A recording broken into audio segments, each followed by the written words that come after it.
We are talking about the man, the myth, the legend, Russell Greer, and his absolutely ironclad, rock-solid, devastating lawsuit against Taylor Swift, who clearly, according to Russell Greer, has defaulted in responding to him and filing an answer, and now he automatically, according to Russell Greer, wins $100 million. $100 million.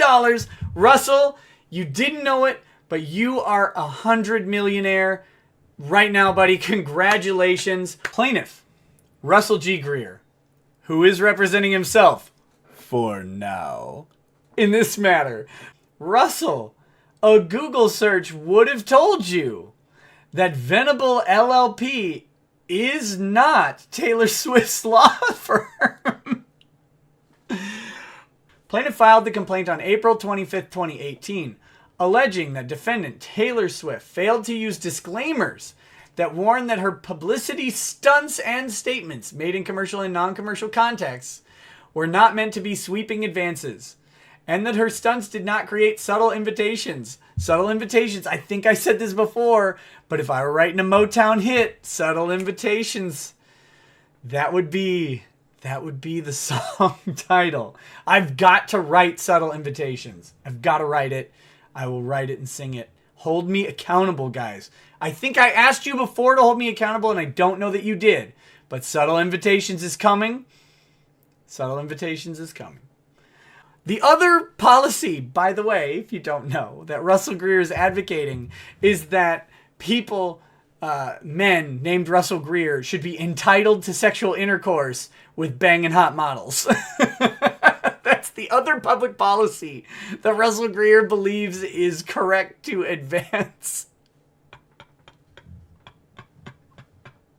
The original deadline for Venable LLP to respond to the complaint was August 28th, 2018. That date has since passed with no reply from defendant. Swish. Swish.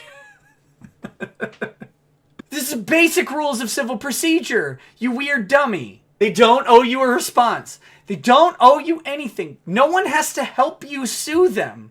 What kind of weird system do you live in where you think that people have to help you have sex with them, have to help you sue them, have to help you get an apology, have to help you get a date? No one owes you anything, Russell. No one owes you anything.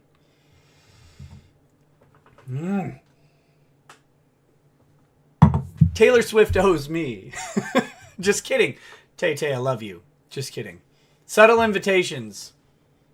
Subtle invitations. Entry of a default judgment is appropriate if the defendant's liability is well pled. well, Russell, there's your first problem.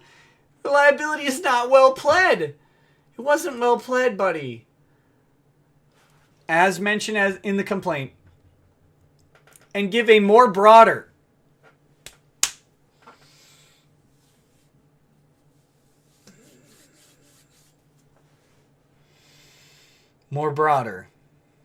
Russell. Really? Scottius Maximus I says, if you were Miss Swift's attorney, how quickly could you get this dangerous weirdo committed? Oh man, this guy would have cease and desist requests in every state where he has filed, in every state that he has made a public statement. He would have cease and desist all over the place.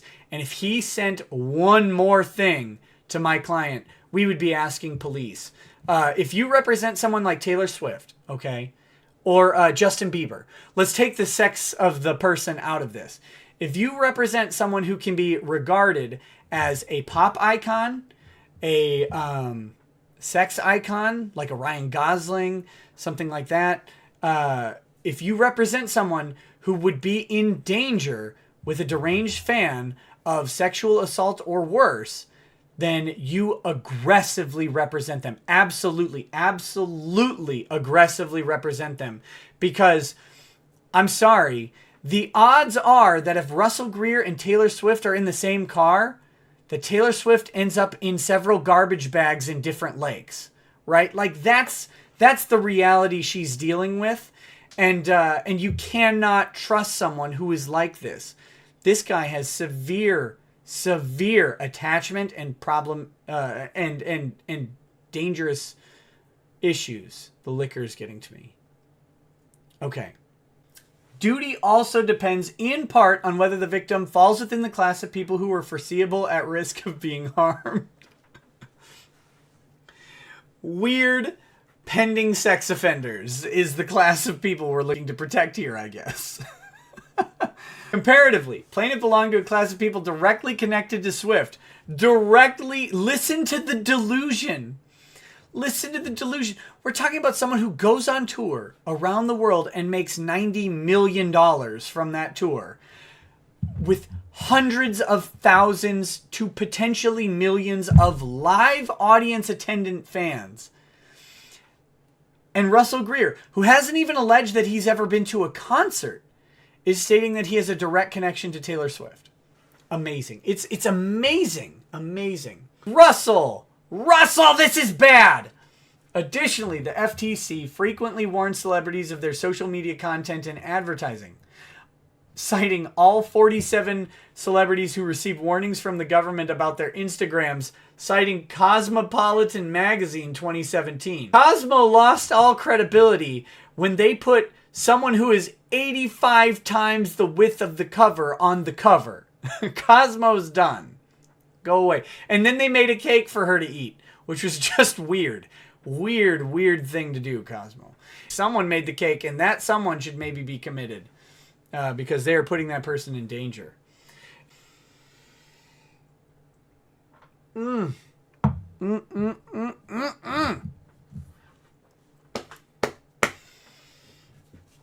Tess Hollandaise. Thank you, harmless weirdo, for Tess Hollandaise. Tess Hollandaise would be required to disclose her relationship with Cosmo, right?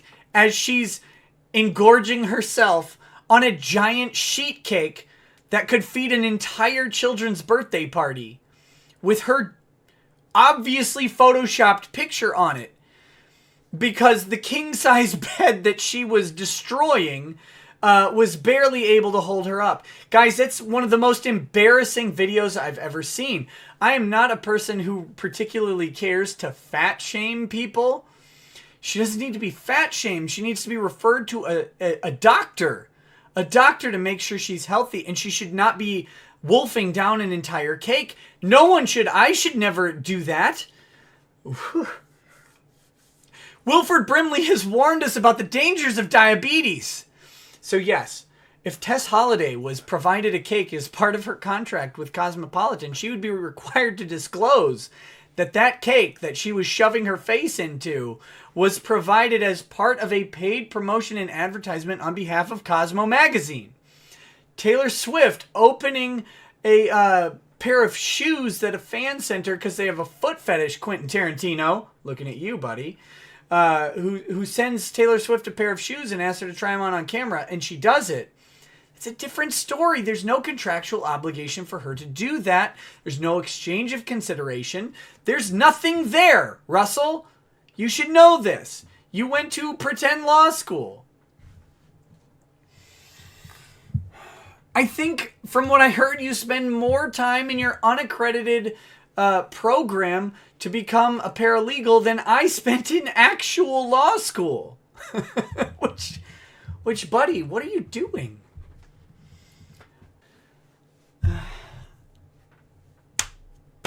Okay. Swift's publicity and image is her product and property.